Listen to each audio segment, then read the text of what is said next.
we're in pretty good shape now.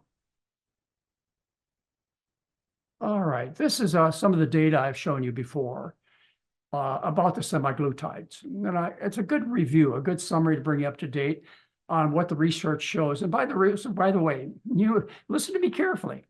All of the research paid for is paid for on these drugs by Eli Lilly and Novartis, two of the biggest drug companies in the world. All the research is funded and controlled by them. But let's look at what their research shows for just a minute.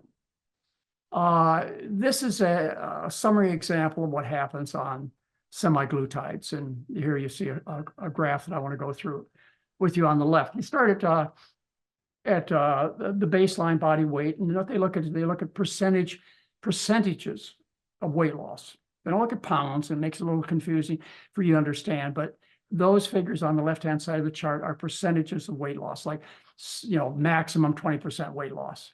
That means if you start at 200 pounds, 20% of that would be 40 pounds. Okay, a little simple math. But that's what you see on the left-hand side.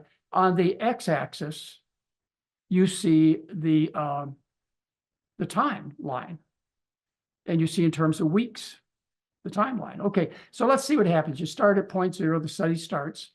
What they do is they divide a group of people into two groups. One, a control group, which they don't give the drugs to, and one, a intervention group, which gets the medication. Okay?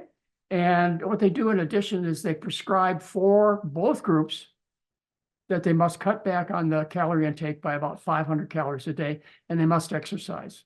Well, based on the reduction of calories of 500 calories a day and some exercise, look at what the control group has done. They're the light gray line. They've lost, let's see, 2%. Let's say they started at 200 pounds. That's 4 pounds. All right. Well, you got to subtract the 4 pounds or the 2% from any other figures that you look at, because that's a control group. And the intervention only got that much better. All right. So we'll take a look at the more solid line here. As the weeks progress, what you see is people continue to lose weight. Why do they lose weight? They lose weight because they become ill. And why do they become ill? Because they get a derivative of a reptile poison, the Gila monster from the Southwest United States. And what they did is they took this poison from the lower jaw of this reptile, which has a poison as toxic as a rattleback diamondback rattlesnake. All right. So they take this drug, this venom, which lasts about 2 minutes. And for those 2 minutes, you get nausea, vomiting, diarrhea, weakness. I mean, you're really sick after you get bit, but then it goes away. And the Gila monster doesn't hold on long enough or inject enough venom to kill you. You almost never, or probably never die from a Gila monster bite. So anyways, they took this venom back to the lab, and what they did is they figured out ways to make the poisoning last longer. So they figured out how to make it last a half a day, and then a day, and now it lasts a week. Yeah, just through modern chemistry, it lasts longer. So you get poisoned all day long, 24 hours a day, 7 days a week by a derivative of Gila monster poison. All right. So that's how you lose the weight. And you do lose weight. Look at the heavy dark black line up there. You see the progressive weight loss up until 68 weeks.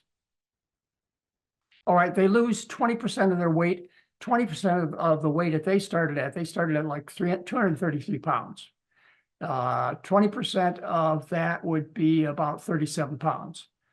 So what they do is they lose 37 pounds up until 68 weeks. And then the body says, hey, man, woman, boy, girl, child, female, male, it's time to stop. You're going to die. And the appetite becomes equal to the poisoning effects.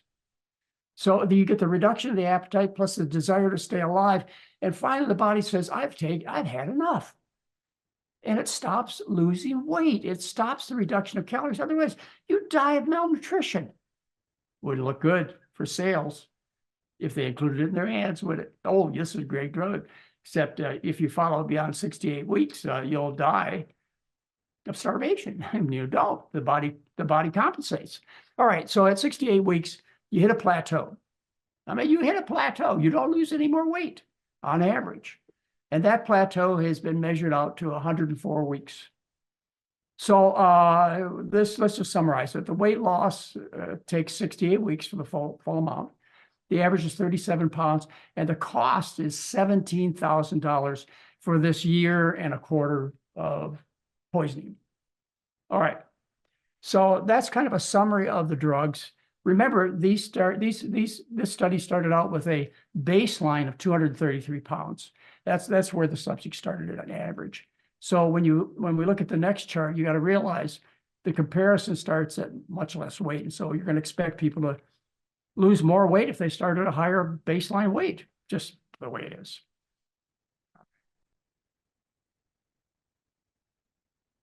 So I put together a chart for you, and Chef AJ and Charles, they're going to try and put this chart up. We're working on it now. It will be done before the end of the show, I promise you. Okay, thank you, AJ. I mean, I put a lot of work into this. No, I don't mean just, putting the chart together. It took me about a day. But I'm talking about, probably 10 years of researching these new drugs and 47 years of clinical practice doing diet therapy. So a lot of work went into this chart, and I hope you appreciate it. Average weight loss at 1 year. Okay, 1 year average weight loss on our program, the McDougall program, is 22 pounds. Okay, but our participants started out at a weight of 190. On the semaglutides, I told you they lose 37 pounds, but that's at 68 weeks. At a year, they lose 25 pounds. So comparatively similar weight losses.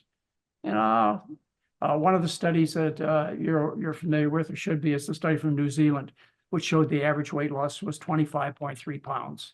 So in that particular study, we certainly showed that we are comparative in weight loss over a year with making yourself sick.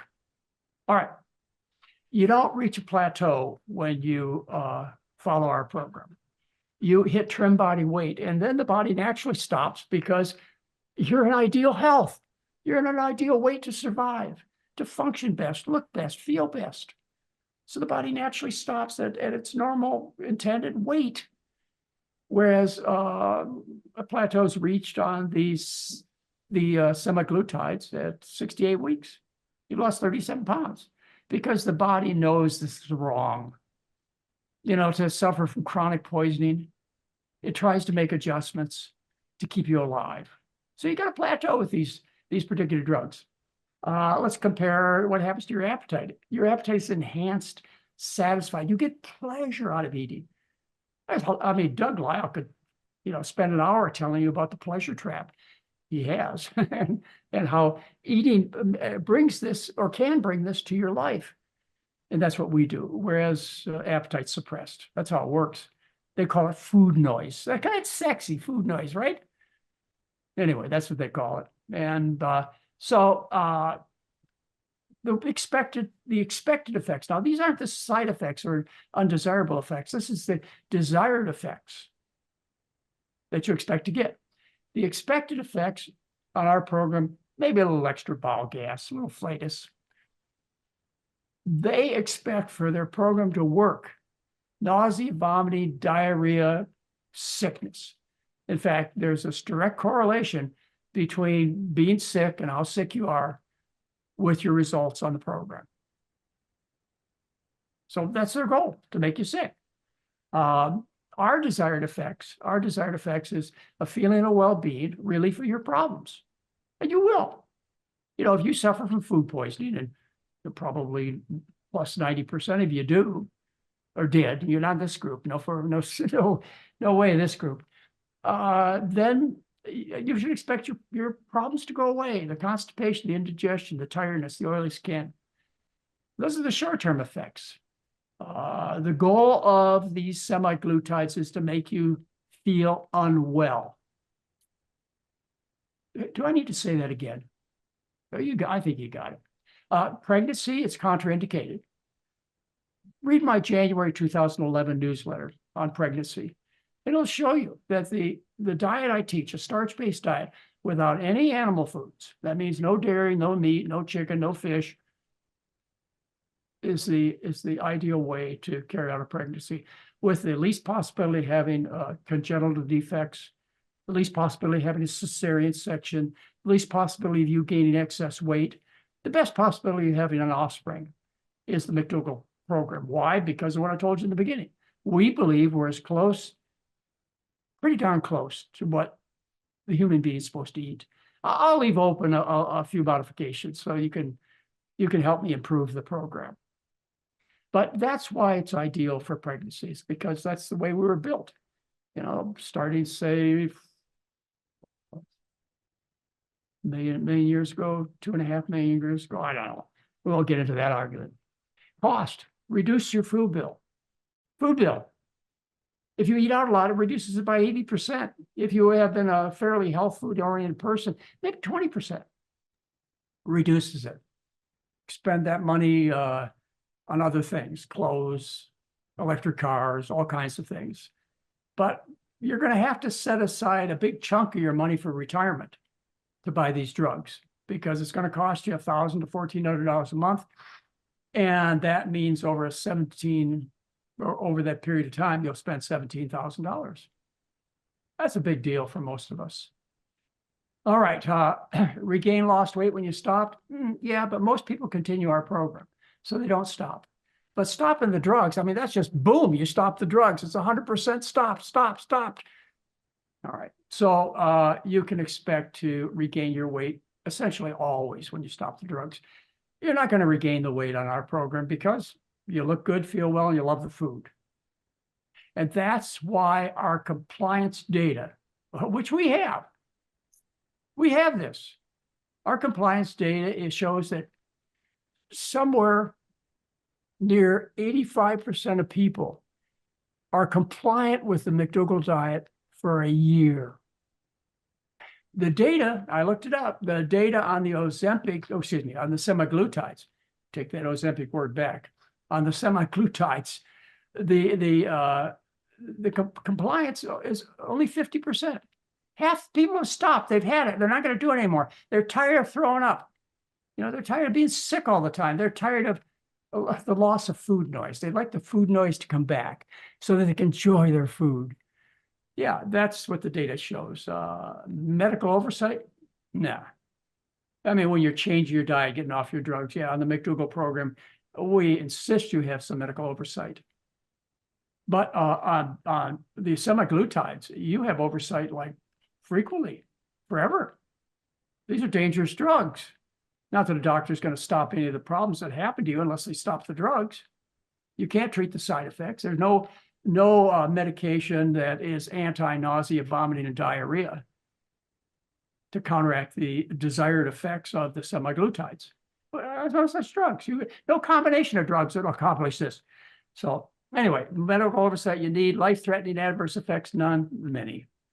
I mean, you read the list of contraindications, pancreatitis, thyroid cancer, you go on and on and on. Drugs that debilitate or kill people. And we're not talking, we're talking about real serious causes of death. You know, not the heart attacks and the breast cancer, the colon cancer. These folks at semaglutide are going to still get, maybe at a reduced frequency of occurrence, because they're eating maybe 20% less food. But they're still eating 80% of the bad diet that gives you heart attacks and cancer. And yeah. But that 20% is enough to get these people off out of their diabetes. And that's, of course, why these drugs were originally invented, was because they're diabetic drugs. They lower blood sugar. But they also found out they cause weight loss. All right, so reduces comorbid diseases? Nah. Not the semaglutides. I told you, they're still eating 80% of the diet that gave Americans the sickness level they had. So maybe they're 20% less common. All right. But in our program, the goal of our program is to cure your chronic comorbid diseases, heart disease, diabetes, excess body weight, constipation, indigestion. Yeah, that's our job. Well, like constipation and indigestion aren't really comorbid diseases. They won't kill you. Well, they may make you feel like you're dead, but they won't kill you. Whereas heart attacks and cancer and diabetes will. And eating less of the bad food is going to help a little bit. Planet friendly, excuse me. You may have already visited my website on diet and climate change. If not, here's the time to write it down. It's McDougallFoundation.org, not com. It's McDougallFoundation.org. Go there. You'll see Mary's and Heather's and my effort to help people change to a diet that'll help save the planet. It won't save the planet. No way. To save the planet, we got to do something else. So this is where I want you to keep your pencil out.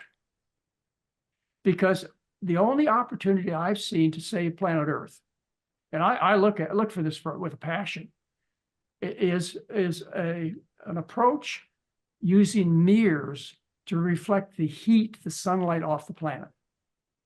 Yi Tao, who I've interviewed, and it's a worthwhile interview. You look up Yi Tao, T-A-O, Yi Tao, and McDougall. You'll find an interview, an hour-long interview I did with him in July 2 years ago. So we've had a relationship for a long time. Now, where you find out about this is you go to MEER, spelled MEER.org. So if you want to get in on a movement that's got to start to save this place, you really need to visit this website, MEER.org. Okay, so a little extra added promotion here for something I care about a lot, because I've got children and grandchildren, and I imagine many of you have similar concerns. So our diet is planet friendly. The Ozempic approach is planet destructive. Animals' lives, you know, we show kindness and compassion to the food industry, the animal food industry. We think it should stop. You know, not only to help those animals, but help wildlife. You know, wildlife like, you know, elks and deer and buffalo and so on have been displaced to a serious level by the production of farm animals. They've taken over their living space. Anyway, the semaglutides, if you're interested in animal welfare, ladies and gentlemen, you would never take this approach over the McDougall approach. So there's a chart, a summary. Hopefully you can use it. We're working on it and making it more reader friendly. And you can share with friends. You can say, look, these are the reasons. These are the reasons I've chosen another path. And you might want to too. It's not like you can't take the semaglutides. You can. In fact, I have two really close friends. Actually, they're even closer than friends, who are medical doctors who practice our kind of medicine a bit, not totally. They still give you the advantage of standard medical care, including prescribing semaglutides to their patients in addition to the diet. So, you know, that's what you might want to do. And you might sell it to these friends and relatives with that approach. Look, okay, you can still take your Ozempic, Wegovy, etc. And I know you have this food noise, and I know you have no confidence in yourself. You think you're the problem, or we're trying to convince you you're not the problem. The problem's the food, but you're not hearing that. So we'll give you a little of these medications, and at the same time, you'll change to what you should be on, the McDougall diet, a starch-based diet. Let's go a little bit generic because it offends fewer people. Now, I've discovered that for right reasons, other organizations don't like programs that carry a name, like Atkins diet or Pritikin diet or McDougall diet. Why? Because they want to invent their own program. These universities, these health insurance companies, they'll invent their own program and they'll call it whatever they want to call it. And they'll look back and they'll forget the fact that they initially denied the value of a starch-based program. And then in the second phase, they said, well, we know the starch-based program works, but nobody will follow it. To the third phase of the development of an idea where they eventually say, yeah, it's true, and it's important. And after all, we discovered it ourselves 15 years ago. So that's why they don't like named programs. But you know what? We've invested a lot in the name McDougall. You know, we worked on it for 47 years, and we're not going to change. But you may be offended by the fact that we give it a personal family name. So call it a starch-based diet. That's what it is. Low-fat starch-based diet. Very low-fat starch-based diet. Okay, Chef AJ, I've taken more time than I planned. But what I'd like to do is I'd like to go on to a brief discussion that's really relevant about why we're starch eaters. I mean, there's a whole lecture that I gave you a couple of years ago a 2-hour lecture about why the human being is a starch eater. And what I like to do is give you the historical evidence, the evolutionary evidence as to why we are starch eaters. And that comes about because of a study that was just published. This came out, what is it? January of 2024. How more recent can you get? You know, people say, "Oh, Dr. McDougall, you just use old data, probably out of date." Well, what I made a great effort to do is to show you that the truth is the truth, and the truth don't change. The truth don't change. This guy that won the Grammys last night, Mary was telling me, what's his name, Mary? LaCroix. Won a Grammy. That's his, or at least as far as I know, the origin of that statement. Why do you keep saying the same thing over and over again? They asked LaCroix. He says, because the truth don't change. And that's why I keep saying the same thing over and over again. The truth don't change. And the truth is simple and easy to understand.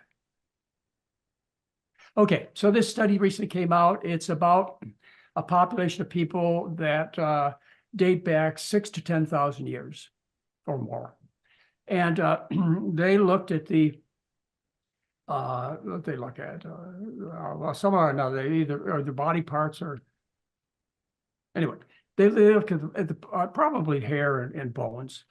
And they looked at the ratio of plant-animal food intake, and they found that this population of people 6, 8, 10, 12,000 years ago in this part of the world, South America, ate a diet that was mostly plant foods. Anyway,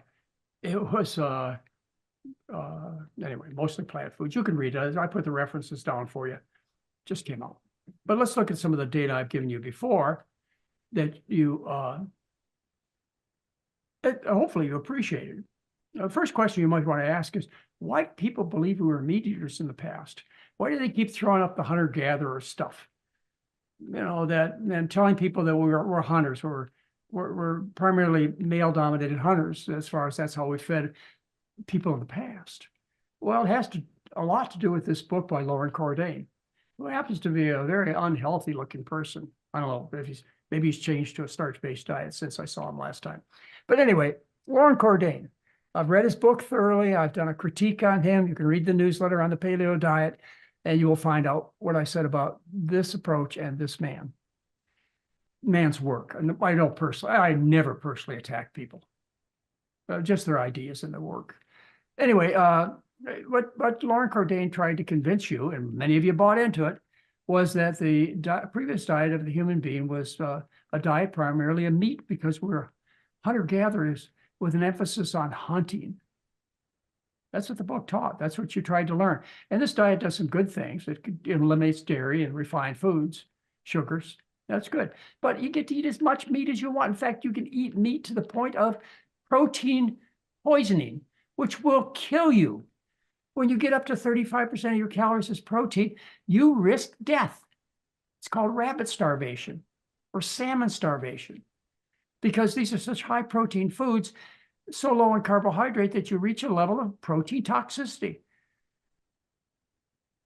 You have, anyway, it'll kill you, or could kill you. So anyway, that's one of the reasons that you bought into this. But if you look at the research, which I'm going to go through right now, it says something different than archaeologists were discovering 70, 80 years ago. No, actually more than 40 years ago, because the new technology is only about 40 years old. What archaeologists would do is they would investigate various sites, archaeologic sites, you know, like villages that people lived in, and they would look for remnants of the way that they used to live. And what they'd find is they'd find bones, and often the bones would have knife cuts in them. And then they find the knives, which were made usually of stone. And so that's what they found, is they found bones and they found bones and stones, you know, knives and axes and so on. Instruments of killing. And so the conclusion is that we're obviously predominantly hunters. But what they didn't think about, and archaeologists do today, and they actually publish exactly what I'm telling you.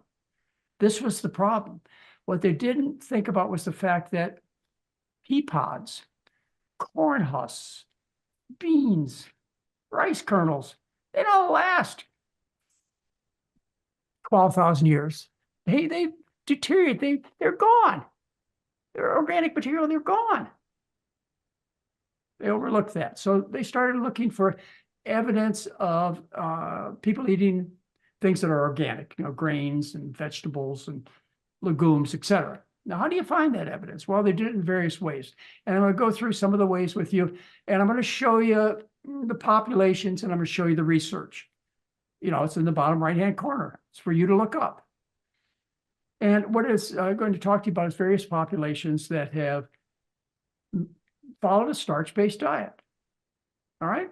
So you could further each one of these slides. You probably study a month, each one of these societies, probably a year, probably a lifetime. They're really important, these societies that I'm going to share with you right now, where they looked at other evidence besides bones and stones. Bones and stones. That would be a good way to identify paleo eaters, bones and stones. Anyway, like, for example, in Africa, 1,700 years ago, there's this cave. And what they discovered is these people lived on a starch called yellow star flour. And they also lived on root vegetables. Root vegetables, like bulbs and corms. And they didn't have potatoes back then. I suppose they might have had sweet potatoes. I'm not sure. They had them in the Caribbean, and sweet potatoes were in New Zealand, that part of the world. But anyway, they had other kinds of root vegetables that they lived on. And let's see, does it tell how they found these people? Anyway, they probably looked at starch granules. All right. Let's go on to another population. Let's see. Sorry, folks. Here is a study of people living in Mozambique. And you see, I gave you a map there to see where that one is. Mozambique, and they found evidence of starch eating based upon starch granules that were found on their tools. And what they found, you can see the starch granules on the left. You could actually identify the kind of starch that they were eating based upon the architecture of their granules. Anyway, they found these on their tools. They found them between their teeth, etc. And they lived on a plant food-based diet. Sojourn grasses provided a good share of their starch. Neanderthals, when you think of Neanderthals, you go, oh, but the ultimate meat eater. The Neanderthal is pictured as somebody with big teeth, big jaws, and being primarily killers, hunters. But looking at the granules between their teeth, the calculi, there's, calculus, that build up material that occurs between your teeth. What they found is they found starch granules. And these starch granules go back as far as 600,000 years, this finding. Anyway, Neanderthals carb-loaded, helping grow big brains. They didn't get it from eating meat. You don't get big brains from eating fat or fish fat or meat. You get it from eating starch. A beautiful paper on that. Yeah.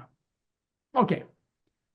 Let's see. Another way that they found out what people ate a long time ago, like Neanderthals, is they looked at their poop. Petroliths, they're called. And what they mean is the poop they got turned into a rock, petrol rock. They found was starch granules. So Neanderthals lived on starch primarily, 230,000 years ago to about 30,000 years ago when they were wiped off the planet by whatever reason. Starch eaters. Now, right, as the Neanderthal population covers a great number of latitudes. And those people that were Neanderthals that lived close to the Mediterranean, they were more dominantly starch eaters. Those who lived up towards the chilly northern seas, the Arctic, they ate more animal foods, as every population did. But the bulk of the Neanderthals were starch eaters. Let's see, this is in Turkey. Okay, Turkey, the world's oldest temple. Oldest temple. They found vats full of porridge and stew made from bulgur at least 4,000 years ago. To hunt animals is a big deal. It takes a long time to find something that you're able to kill. And then to bring that dead body back to the village without it rotting was a big chore. No refrigeration, no dry ice. It was a big deal. And so it ended up being a very, very, very small part of any village's diet, except for those in the extremes of latitude, like, for example, the Inuit Eskimo, et cetera. Well, there are a few other exceptions. Anyway, there you go. The oldest temple in history, they're starch eaters. Here, this is important because I told you that mostly what they find, archaeologists, is inorganic, in other words, like stones, or elements. They find mostly inorganic material, bones and stones. And it shows you how they went on and found starch granules in poop and calculated the teeth. But otherwise, most of the organic material is gone, but it wasn't gone in this place. This is a village that was discovered south of Santiago, Chile. And it was a village covered by peat moss. It was a peat bog. And this is organic material, and it preserved the organic material of these people. Was it like 14,000 years ago? And they found out 45 edible plants and 22 that were used for medicinal purposes based on organic material. This is a trip that we took, probably been 20 years now. We took about, quite a few. We took quite a few people to South America, down the Amazon River, and we really had a good time. And part of our exploration was to take us to Lake Titicaca. And here's a picture of us at Lake Titicaca. In fact, as those of you who know her can recognize Ann Wheat. You see Ann Wheat there? She's in the blue top. All right. So Ann and Larry and Mary and I, we're walking around on this island made of reeds that floats in this lake. So they don't have much place to exercise. It floats on a lake. Well, anyway, Larry and I were walking around, and I'm sure Larry wouldn't want me to tell this story because he found me embarrassing. Surprising, right?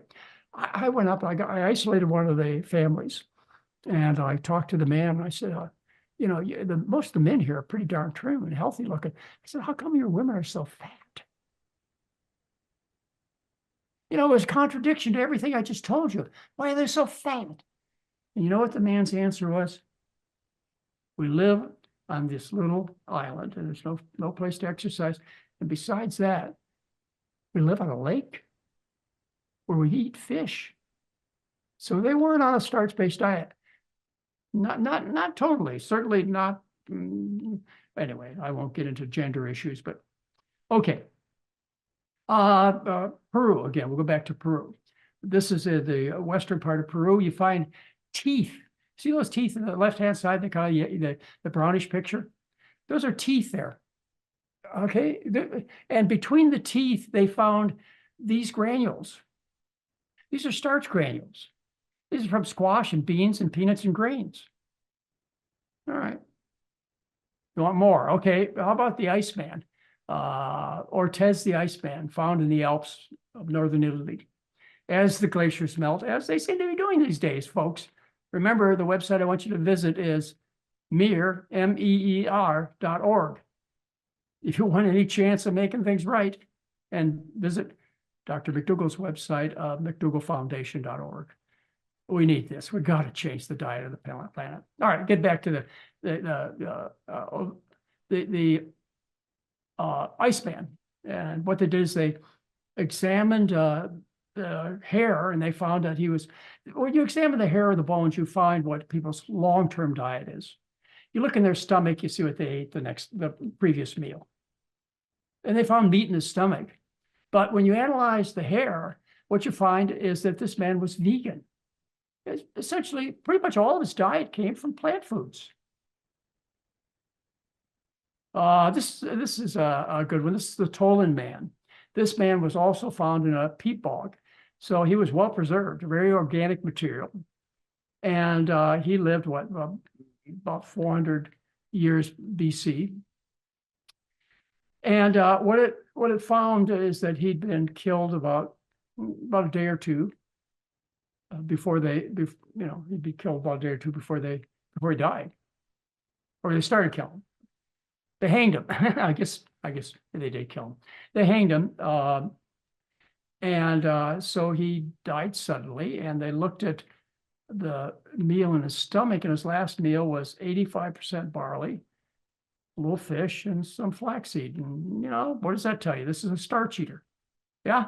Are you getting the rhyme and rhythm here, folks? Polynesians, Mary and I are from Hawaii, 15 years. The program was developed in Hawaii. So I had an interest in looking back at the diet of the people who originally migrated to Hawaii, the Polynesians. And their diet was taro and breadfruit and some vegetables. And they even after the missionaries came, and the missionaries brought the pigs. Okay, even after the missionaries came, they only ate the pigs for celebration and sacrifice.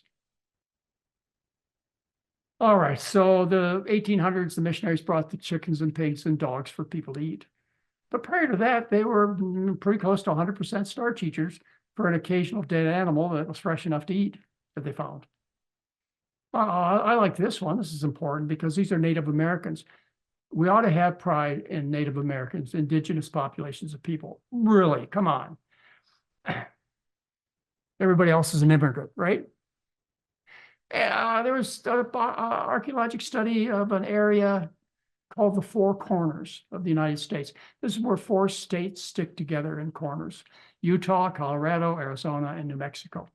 At that particular junction, that area of the world, they found something that they later named the Four Corners potatoes. That was 10, 12,000 years ago. There are a lot of these native populations that lived on corn, especially later on. And by the way, I hand out this coin. But this is a dollar coin that came out about 10 years ago. And it is an honor to Native Americans. It honors a very famous princess. And I'm going to try and pronounce her name. Just sounds silly if I did. Sacagawea. How about that? Close. Anyway, and you see on the tail side of the coin what she's doing. She's tending her 3 sisters: corn, beans, and rice. That's the diet of real Americans. You all know Dan Buettner. Have you had him on your show yet, AJ? Yes, I've had him on many times, actually. He's wonderful. Well, you all know him. He wrote a very, very important article in National Geographic, which subsequently became a national best-selling book. It was about populations of people where there were an extraordinary number of folks who lived over 100 years of age. I don't know what the general increase in life expectancy was, but there were a lot of people that were 100 or greater. And these were places like Okinawa, Japan, Sardinia, Italy, Nicoya, Costa Rica, Ikira, Greece, and Loma Linda, California. It was a Seventh-day Adventist. Well, in this article, of course, Dan has always described it as a primarily plant food-based diet. But one morning, Mr. Buettner and I were having breakfast together alone, and we're talking about the conclusions that he came to. And I asked him, I said, Dan, have you ever considered one other unifying idea for all these populations? I said, these people are all starch eaters. And for, next couple articles I saw him published, he actually referred to them as being starch eaters. They're all starch eaters. That's why I emphasize starch so much to you. Somebody came up to me at a dinner that we're at on Friday night and asked me, in a sentence, could you tell me what I'm doing wrong and what I do to fix the problem? I said, you are a starch eater. There's your sentence. That's why you're wrong. Until you get the concept through your mind that you're a starch eater, you're a starchivore, a starchitarian, that your diet should be like 70 to 90% starch and the rest preferably fruits and vegetables with no animal foods at all. But if you choose to eat animals, that's a choice you have to personally make. It not necessarily will detract from your health It depends on the frequency at which you divulge in these evil habits. Did I say that? All right. So anyway, this is has to do with longevity. Nice comparison, same genetic makeup, the Okinawans and the people who live on the mainland of Japan. And what you find is the Okinawans eat 80%, excuse me, the Okinawans eat 83% of fewer calories, 83% of the calories as the people in Japan. So, but how do they eat those 83% calories less without being hungry all the time? Well, the way they do it is because they eat a diet that is much heavier in starch, sweet potatoes and rice, than the people who live on the mainland of Japan, the Okinawans do. And what's the consequence? The consequence is, in general, they live 5 years longer through restricting of calories. They eat 83% of the calories, but not by being hungry, not by dieting, but by changing the kind of food. Starches are very low in calories comparatively to meat and dairy and oil. That's how they did it. They didn't eat less, they ate more rice. Well, excuse me, more sweet potatoes in particular. All right, soldiers in ancient Rome, they would ask their leaders to not serve meat prior to battle, because they understood if they ate meat prior to battle, they were not as strong of warriors. They're likely to get killed. So don't feed us any meat, leader. They knew this back then. Now, good grief. You know, we're talking about far more than 2,000 years ago. And the world was conquered. The known world was conquered twice by Alexander the Great and Genghis Khan.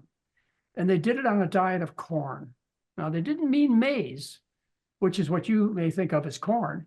They meant corn in terms of soybeans and wheat and rice and so on, but not maize. Maize didn't come over from South America, Central America until the 1700s. And, well, anyway. Yeah, I'm not going to give you all the dates. You can look them up. So again, conquered the known world on a diet of starch. Well, you could probably already figured this out. Can you imagine an army of 100,000 people going through a countryside and finding enough animals to feed these men?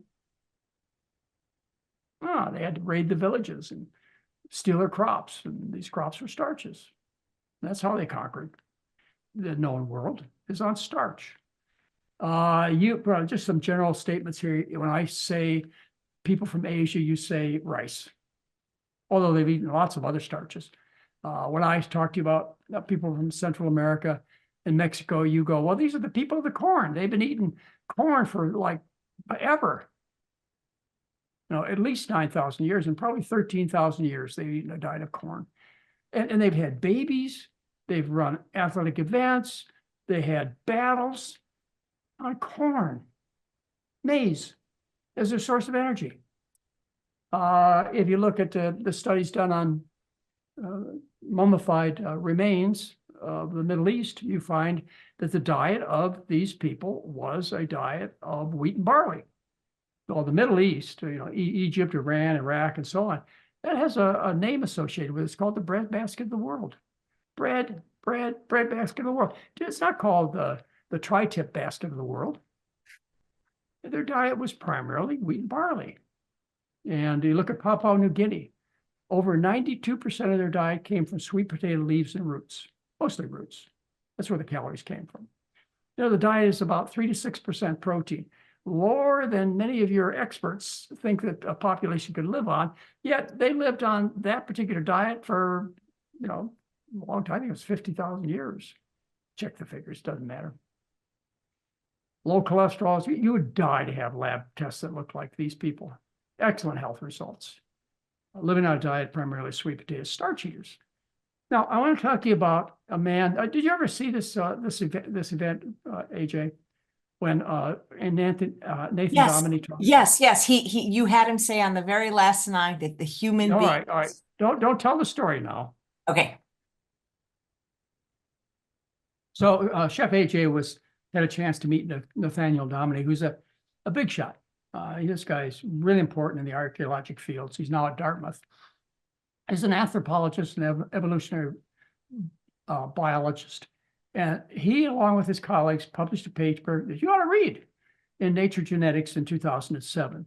And it was about how the primate's genome, genetic material, changed as we evolved from lesser primates to Homo sapiens.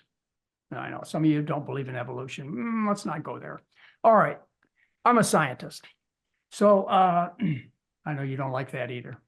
So anyway, what his group came to was the conclusion that lesser primates, chimpanzees and gorillas, for example, they're trapped to living near the equator because they have to have food all year long.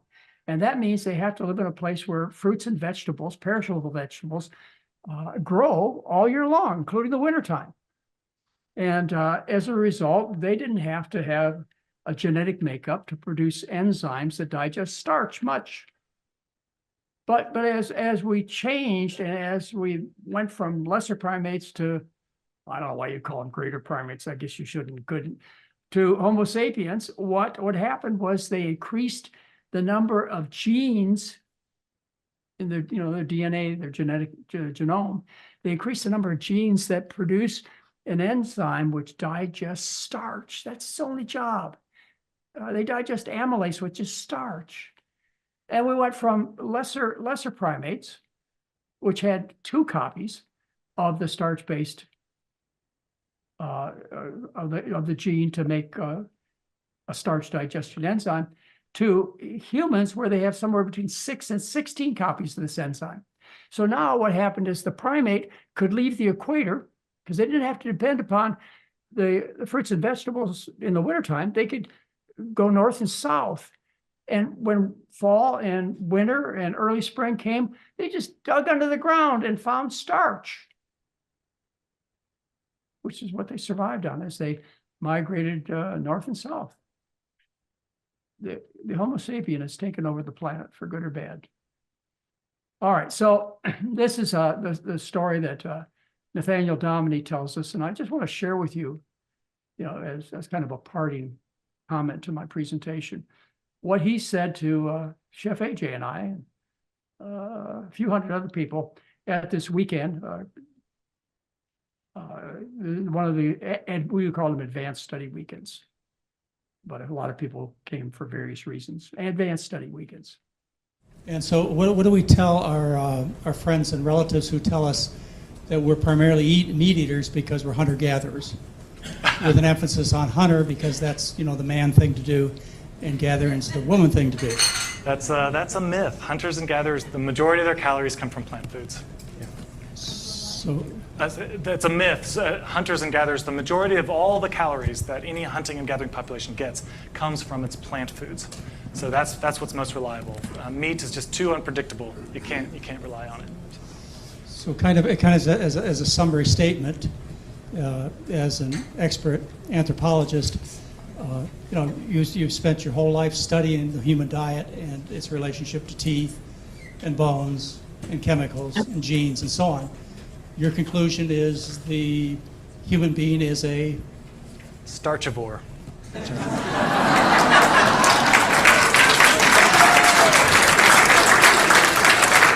Could I use that in my new book? Okay, sure. Thank you very much. Sure thing. Excellent. Thank you. Let's see. This is just a case of sexism, gender bias that's existed, as far as I know, in all of humankind. The way men treat women. The men, they get the glory. They go and hunt. They're lucky if they get something to bring back to the village. I told you why. Animals are difficult to catch and to preserve during the long trip back is near impossible. The calories for a village to survive were obtained from the work of the children and grandparents and women. They get no credit. Why? Because of gender bias, sexism. There's an interesting study of lesser primates that I probably shouldn't share with you, but I will. And that's a study on monkeys. I don't know what variety of monkeys they were, but they did a study on monkeys where they showed that they would go out. And monkeys are not strict vegans. They have, they have these fangs, these teeth, so that they can capture little animals. You don't have any of those, though, do you? Because you shouldn't be out capturing little animals. Anyway, they capture little animals, and they're not very good at it. And anyway, they would catch a little animal and they bring it back to the village. The reward, okay, the reward they were looking for was not necessarily to feed the village, not to improve the nutrition of the diet of that village. They brought the little animal back to win the favors of the females. And do you know what they wanted in return? I guess that's why you should call me a misogynist, right, JJ? Because I told you that story. All right. Anyway, I've talked to you about this before. This is something that's so undeniable, and that is that human history tells us that all large populations of people, I'm talking about all large, the word large is important, all large populations of people throughout all of verifiable human history. Now, you can dream different dreams if you want, but when you look at the science and the evidence, verifiable human history, all large, successful populations of people throughout verifiable human history have obtained the bulk of their calories from starch. I gave you the worldwide picture. You may want to focus on the exceptions, like the Inuit Eskimo, probably 60,000 individuals, whose average lifespan was like 25 years. We had a really tough life, if you want, and the only food that was available was mammals and fish. Yeah, you could talk about that all you want, but you don't live there. You don't live there in those times when you have to go hunting for your food every day. A time when you lived in an igloo and had to burn calories to keep warm. If you're of that population of people today, like, for example, if you live in Alaska today, you go fishing with a green lure. In other words, you drive through a drive-through line at your favorite restaurant, and you hand the person behind the counter a green lure. Well, they give you a fish sandwich. That's how you get your fish these days. And of course, they'll give you a mammal sandwich too. And an avian sandwich too, if you want. In fact, McDonald's now serves what they call, I think, it's a land, sea, and avian, or land, sea, and what is it? Land, sea, and air. Thank you, Mary. Land, sea, and air burger. That's one of their new topics. And of course, they have a slice from beef and a slice from poultry and a slice from fish. And you buy one sandwich, like 1,300 calories, just one sandwich. Near 50% fat, one sandwich. You wonder why the people who live in Alaska today are some of the fattest, sickest people on the planet? They ride around in heated SUVs, and they end up living in homes that have a temperature of 76 degrees. Not an igloo anymore. You don't live that way.